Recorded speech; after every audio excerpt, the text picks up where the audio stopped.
നിങ്ങളുടെ ലൈംഗിക താല്പര്യം കുറക്കുന്ന ഏറ്റവും പ്രധാനപ്പെട്ട 5 കാര്യങ്ങൾ പറഞ്ഞാൽ വളരെ കോമൺ ആയിട്ട് നമ്മൾ ചെയ്യുന്ന കാര്യമാട്ടോ. 1, ഉറക്കക്കുറവ്. കൃത്യസമയത്ത് ഉറങ്ങുന്നില്ലേ, ആ ഉറക്കക്കുറവ് ലൈംഗിക താല്പര്യക്കുറവിലേക്ക് നയിക്കും. 2ാമത്തെ കാര്യം ഫോണിന്റെ അമിത ഉപയോഗം. നിങ്ങളുടെ ജോലിയൊക്കെ കഴിഞ്ഞ് വീട്ടിലെത്തിയിട്ടും ഈ ഫോൺ തോണ്ടിയിരിക്കുന്ന കപ്പിൾസിൽ ഒരു റിലേഷൻഷിപ്പിൽ ഇഷ്യൂസ് ഉണ്ടാവും. ഫോൺ അമിത ഉപയോഗിക്കുന്ന കേസിൽ പ്രത്യേകിച്ച് ഫോൺ യൂസ് ചെയ്യുന്ന ആൾക്കാരിലും ഫോൺ സൈറ്റ് ആ രീതിയിൽ പോകുന്ന ആൾക്കാരിലും ലൈംഗിക താല്പര്യം വളരെ കുറഞ്ഞ് കാണാറുണ്ട്. 3ാമത്തത് മോസ്റ്റ് ഇമ്പോർട്ടൻറ്റ്, ഷുഗർ അമിതമായിട്ട് യൂസ് ചെയ്യുന്ന ആൾക്കാരിലും ലൈംഗിക താല്പര്യം കുറഞ്ഞ് കാണുന്നുണ്ട്. അപ്പോൾ ഷുഗറിൻ്റെ ഉപയോഗം കുറക്കുന്നത് അത് ഹെൽപ്പ് ചെയ്യും.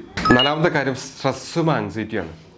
അമിതമായിട്ട് സ്ട്രെസ്സും ആങ്സൈറ്റി എടുക്കുന്ന ആൾക്കാരിലും ഈ ലൈംഗിക താല്പര്യം കുറയുകയും അത്തരം രീതിയിലുള്ള വിഷമങ്ങൾ ഉണ്ടായി കാണാറുണ്ട്. 5ാമത്തെ ദി മോസ്റ്റ് ഇമ്പോർട്ടൻറ്റ്, ഞാൻ എപ്പോഴും പറയുന്നൊരു കാര്യമാണ്, എക്സസൈസ് കുറവുള്ളവരിലും ഈ സാധനം കുറയും. സെക്ഷൽ ഹെൽത്ത് ഇമ്പ്രൂവ് ചെയ്യാൻ ഞാൻ ആദ്യം പറയുന്നൊരു കാര്യം റെഗുലർലി 45 മിനിറ്റ്സെങ്കിലും എക്സസൈസ് ചെയ്യുക എന്നുള്ളതാണ്. അത് നല്ല രീതിയിൽ സെക്ഷൽ ഡ്രൈവ് കൂട്ടും.